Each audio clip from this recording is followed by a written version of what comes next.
حضرت عبداللہ ابن عمر رضی اللہ تعالیٰ عنہ بیمار ہو گئے، شدید علیل تھے، طبیعت مبارک میں کمزوری آ گئی، کچھ کھانے کو دل نہیں کرتا تھا، گھر والے بار بار کہتے کچھ کھا لیجئے کچھ کھا لیجئے، نہیں کھاتے تھے۔ بالآخر حضرت نافع آپ کے غلام تھے، ان سے کہنے لگے کہیں سے مچھلی مل جائے نا تھوڑی سی تو میں کھاؤں گا۔ تو کہتے ہیں میں سارے مدینے میں ڈھونڈتا رہا، مچھلی نہ ملی، اگلے دن بھی ڈھونڈی تو نہ ملی، تیسرے دن بھی ڈھونڈی تو نہ ملی، تو فرمانے لگے یار بس چھوٹی سی خواہش ہے، کوئی فرض نہیں ملتی تو رہنے دے۔ کہتے ہیں چوتھے دن مچھلی مل گئی، میں 1.5 دینار کی مچھلی لا کے حضرت عبداللہ ابن عمر رضی اللہ تعالیٰ عنہ کے سامنے جو مچھلی رکھی تو آپ نے لقمہ روٹی کا توڑا تھا، مچھلی کو لگانے لگے کہ دروازے پہ فقیر نے آ کے آواز دی کچھ کھانے کو دو۔ تو حضرت عبداللہ ابن عمر نے روک لیا اور ہنسے۔ کئی دفعہ دے ہم بھی دیتے ہیں پر ہمارا چہرہ دیکھنے والا ہوتا ہے، اتنے ہم غصے میں ہوتے ہیں، دے دیتے ہیں، لیکن جو چھلوٹیں ہوتی ہیں نا چہرے والی وہ گنی نہیں جاتی۔ ہنسے، فرمایا دیکھو میرا اللہ کتنا کریم ہے، وہ مجھے بچانا چاہتا ہے، اٹھا بار دیا جا کے۔ تو خادم اب حکم کا پابند تھا، وہ لیت اللہ تو کر نہیں سکتا تھا، وہ گیا اور جا کے دے آیا۔ فقیر جب سارے محلے سے آٹا اکٹھا کر لیتے ہیں تو پھر ایک جگہ جا کے بیچتے بھی ہیں۔ دے آیا، وہ 2 گلیاں آگے گزرا تو میں پیچھے دوڑا گیا، میں نے کہا سچ بتا کھانی ہے کہ بیچنی ہے؟ وہ کہنے لگا جو بھی سبب لگ جائے کر جاؤں گا، آپ نے دے جو دی ہے۔ تو کہتا ہے میں نے اسے کہا کہ یہ 1.5 دینار کی میں نے خریدی تھی، اگر تو 2 دینار کی مجھے بیچ دے تو آج کل مچھلی مدینے میں مل نہیں رہی، تو میں اپنے آقا کو دے دوں گا، وہ یہی کھائیں گے، بیمار ہیں۔ تو کہنے لگا جی بسم اللہ، مجھے کیا اعتراض ہے، 2 دینار مل رہے ہیں، 1.5 کی مچھلی، اور 1.5 کی بھی کسی نے نہیں خریدنی تھی، اب تو پک گئی۔ فرماتے میں نے 2 دینار اس کو تھمائے، وہ مچھلی اس سے خریدی، اور خرید کر کے میں لا کے حضرت عبداللہ ابن عمر کے سامنے دوبارہ رکھی۔ تو فرمایا یہ کیسے آ گئی؟ میں نے کہا حضور 1.5 کی خریدی تھی اور پھر فقیر کو دے دی، اب اسی سے میں 2 دینار کی خرید کے لایا ہوں، آپ قبول فرمائیں۔ تو فرمانے لگے تم نے اچھا نہیں کیا، اب اس طرح کرو 2 دینار بھی اسے دے اور مچھلی بھی واپس دے آؤ۔ عرض کی حضور کیوں؟ فرمایا تم نے قرآن نہیں پڑھا؟ حضور پڑھا ہے۔ فرمایا رب فرماتا ہے لن تنالوا البر حتی تنفقوا مما تحبون، تم بھلائی کو اس وقت پہنچو گے جب اپنی پیاری چیز راہ خدا میں خرچ کرو گے۔ امام غزالی نے لکھا ہے، فرمانے لگے دیا، تو وہ حضرت نافع کہتے ہیں میں دینے گیا، دے کے واپس آیا تو کچھ پریشان تھا، کیونکہ مجھے بھی 4 دن ہو گئے تھے نا تلاش کرتے، تھوڑی طبیعت میں مایوسی تھی کہ اتنی محنت سے میں نے لایا اور آپ نے واپس کر دی۔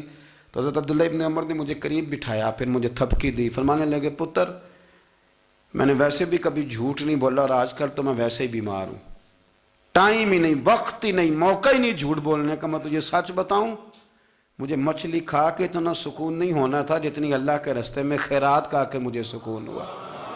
تو تجھے تو میری راحت سے غرض ہے نا کہ مجھے راحت کیسے ہوتی ہے، تو مجھے سکون ملا ہے راہ خدا میں دے، میں نفسانی خواہش پوری کر لیتا تو یہ میرا نفس کل پھر مجھ سے مچھلی مانگتا، پرسوں کہتا نہیں چھوٹے گوشت کی یخنی بھی چاہیے۔ ہم لوگ الجھ گئے ہیں، بہت بڑے قیدی ہیں اپنے آپ کے، بڑے قیدی ہیں، سارا دن اپنی خواہشات کی تکمیل میں بھاگے رہتے ہیں، بڑے بڑے سونے نوجوان۔ میں ان پہ تنقید نہیں کرتا، مجھے ان پہ ترس آتا ہے، جب میں رات کے اندھیروں میں انہیں ٹیلی فون لے کے چوکوں میں کھڑے دیکھتا ہوں تو مجھے رحم آتا ہے، میں کہتا ہوں دیکھو نفس کی خواہش کے پیچھے یہ کیا مثلاً آخر کیا ہے اس میں، ایک عورت کے پیچھے تباہ کر لیا اپنے آپ کو، یعنی زیادہ سے یہ کوئی مقصود ہے، یہ کوئی مقصد حیات ہے جس کو مقصد بنا لیا ہے؟ میرے عزیز بات کو سمجھ لیں، اتنا خوبصورت آدمی ہے اور اتنا اس کا اونچا قد کاٹ ہے، اور کیا کس کے پیچھے یہ بھاگا ہوا ہے؟ بڑا سمجھدار، دانشور، عقل مند آدمی، ذی روح بندہ، لیکن اس کا سٹیٹس آپ یہ ملاحظہ کریں کہ وہ 20-40 ہزار کی خاطر جھوٹ بولتا ہے، دھوکہ دیتا ہے، فریب اور فراڈ کرتا ہے۔ ہم اپنی نفسانی خواہشات کے پیچھے اس طرح بھاگتے ہیں کہ ہم اصل سے رہ جاتے ہیں۔ میری باتوں کی سمجھ آ رہی ہے آپ حضرات؟ تھوڑا تھوڑا کر کے، ایک ایک کر کے ان کی باتیں کم مانیں۔ وہ ضروری تو نہیں نا کہ سویرے ناشتہ بازار سے اپنی مرضی کا تگڑا کیا ہے، بازار سے لا کے پوڑیاں چنے بہترین کھائے، اور پوڑیاں چنے ابھی کھائے نہیں، شاپر میں ڈالے ہوئے ہیں، اور وہ لے کے ابھی آ رہا ہے تو ساتھ ہی رستے سے گوشت بھی چھوٹا اچھا لگا تو 2 کلو وہ بھی لے آئے کہ پوڑیاں چنے کھاؤں گا اور دوپہر کے لیے گوشت پکاؤں گا۔ وہ پہلے یہ تو کھا لے صاحب، اس سے تو نجات پا لے۔ یہ پتہ نہیں ہضم ہوتا ہے کہ کچھ اور کرتا ہے تیرے ساتھ، لیکن وہ گوشت بھی ساتھ لے آیا۔ یعنی ٹیبل پہ، ناشتے کے ٹیبل پر بیٹھ کے فیصلہ ہو رہا ہوتا ہے کہ ہم نے کیا کھانا ہے، ہم نے کدھر جانا ہے۔ سنگیو یاد رکھو، باتوں کو سمجھو اور غور کرو۔ یہ تھوڑا تھوڑا کر کے جب ہم چھٹکارا حاصل کرنے کی کوشش کریں گے نا، چھٹکارا حاصل کرنے کی، کہیں جگہ سے، کسی جگہ سے اگر آپ کو تنبیہ ہوتی ہے نا، تنبیہ، اس میں بھی بڑا مزہ آتا ہے۔ اس میں بڑا، ہمارے ایک بزرگ تھے، تو ایک دن نا میں گیا تو کہنے لگے الحمدللہ آج میں بڑے سکون میں ہوں۔ میں نے کہا جی وہ کیا ہوا؟ کہنے لگے میں اپنے آپ کو بڑا پیر صاحب سمجھنے لگ گیا تھا،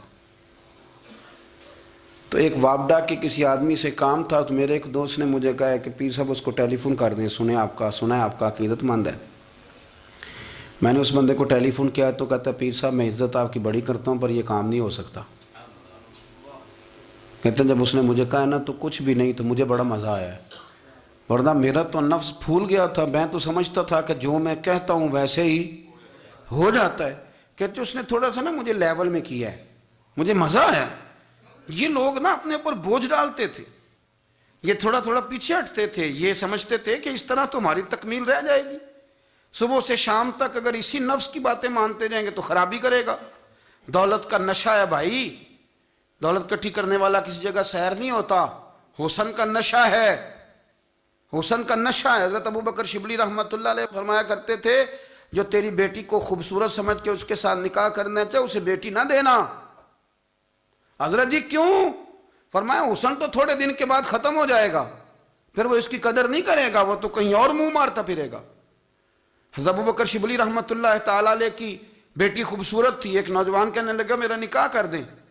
آپ فرمانے لگے پتر تو 1 مہینے کے بعد آنا، کر دوں گا۔ بڑی موٹی تازی خوبصورت صاحبزادی، تو حضرت نے اسے دوائی کھلائی، اسے پخانے لگ گئے۔ جو پخانہ کرتی ایک مٹکے میں سنبھال دیتے۔ تھوڑا وقت گزرا تو وہ ہڈیوں کا پنجر بن گئی، مہینے بھر میں دست اتنے آئے کہ کمزور ہو گئی۔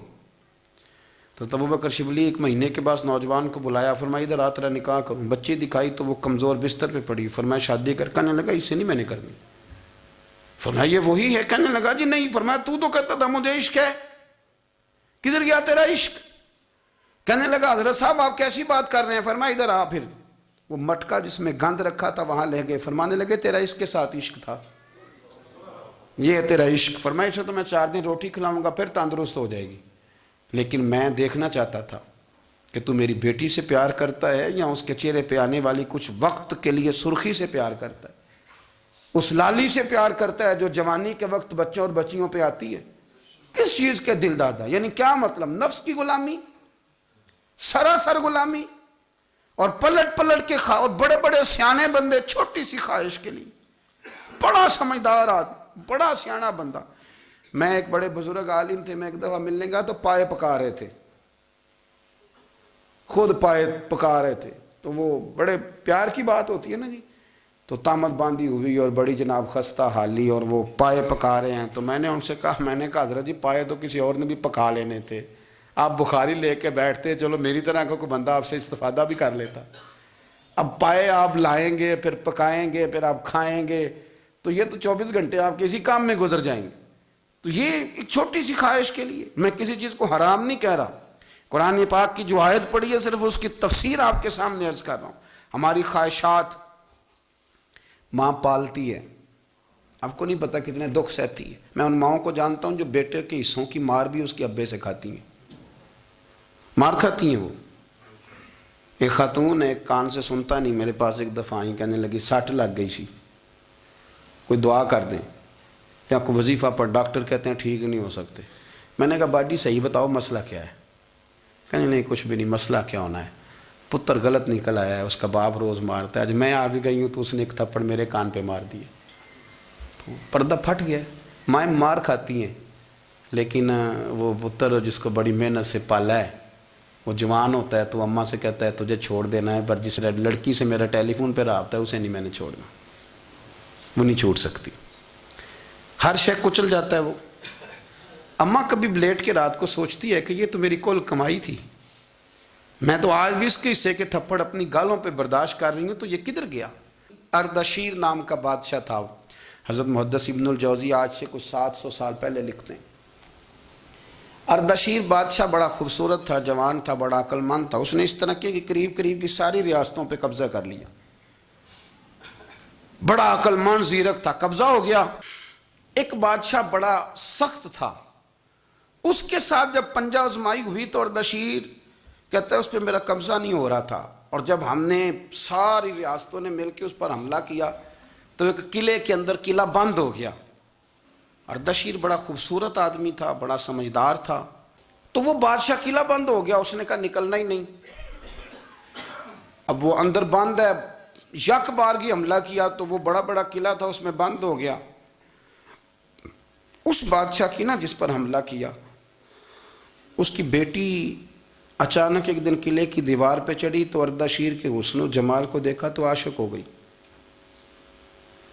اور اپنے ہی باپ کے خلاف اسے کہنے لگی کہ اگر تو میرے ساتھ شادی کا وعدہ کرے نا تو میں تجھے رستہ بتاتی ہوں حملہ کرنے کا۔ اس نے کہا میرا وعدہ رہا، تو رستہ بتا۔ اس نے رستہ بتایا اس لڑکی نے، اور بادشاہ نے حملہ کیا تو اس کا باپ قتل کیا، اس علاقے پہ قبضہ کیا شادی کے وعدے پر۔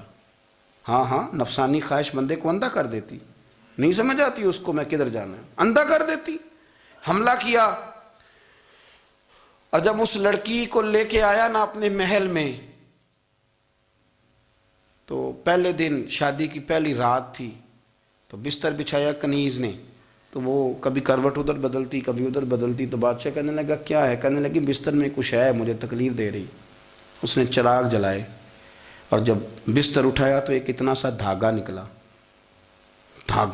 دھاگے سے عموماً تکلیف نہیں ہوتی، تو اس نے کہا تو اتنی نرم و نازک ہے کہ دھاگا؟ کہنے لگی میرا باپ نا میرے ساتھ اتنا پیار کرتا تھا کہ روز میرا بستر بھی خود بچھاتا تھا، اور اس نے آلہ رکھا ہوا تھا، وہ ناپتا تھا کہ کوئی پایا اونچا نیچا تو نہیں، میری بیٹی کا بیلنس سوتے وقت خراب نہ ہو جائے، اور میرے لیے گوشت اور کپڑے بھی خود پسند کر کے لاتا تھا، کھانے پینے کا خود خیال کرتا تھا۔ اردشیر کہنے لگا اچھا وہ اتنا پیار کرتا تھا، اور پھر تو نے اس کے ساتھ کیا کیا؟ کہنے لگا بلاؤ کنیزوں کو بلایا، فرمایا اس کو اٹھاؤ اور جلاد کے پاس لے جاؤ، اسے کہو کہ اس کے بال ایک گھوڑے کے ساتھ باندھے، پیر دوسرے گھوڑے کے ساتھ باندھے، اور ایک گھوڑا ادھر بھگا دے، کدھر بھگا دے۔ یہ جس کے باپ نے اتنا پیار کیا، یہ نفس کی اتنی غلام ہے کہ اس کی وفادار نہیں رہی تو میری وفادار کیسے بنے گی؟ جس نے اتنے نازوں سے پالا کہ دھاگا اسے برداشت نہیں۔ او یارو یاد رکھو، اگر نفس کی غلامی کرو اور بڑے بڑے وفاداروں کو چھوڑ کے غلامی کرو تو پھر کہو وفادار مل جائیں، کوئی بول وا لڑا نہ بول بیٹھی ہوں خسم ناراض بڑ بولیاں دے، کہاں سر کھائے تے بلبل ٹھنڈ پائے، بڑے فرق نہیں سجنا بولیاں دے، جڑیاں خسماں دی وچ رضا وسن، پاگ جاگ جاندے انہاں گولیاں دے، آپ ادلیاں نو سردار پین تکے تے شرما والیاں نو چوٹے ڈولیاں دے۔ اپنے نفس کے پیچھے چلو گے تو یہ تباہی ہے۔ جب ہم نے کسی سے وفا نہیں کی تو یہ کیا امید ہوئی کہ دنیا ہم سے وفا کرے گی؟ اللہ رسول کی مرضی کے مطابق اصول پسند زندگی بنائیں، ایک ایک کر کے اپنی خواہشات سے پیچھے ہٹیں، تھوڑے پہ گزارا کرنا سیکھیں، اپنے نفس کو سمجھائیں۔ ضروری نہیں کہ روٹی ہر وقت مزے کے لیے کھائی جائے، کبھی کمر سیدھی کرنے کے لیے خشک روٹی بھی کھا کے دیکھو، کبھی سادہ کھانا اس پہ بھی اکتفا کرو، کبھی تھوڑا کھر کے اچھے طریقے سے سادے کمرے میں بھی اللہ کو یاد کر کے دیکھو۔ نفس کے پیچھے نہ بھاگیے گا، تباہی کرے گا۔ رب کریم سمجھنے کی توفیق رفیق عطا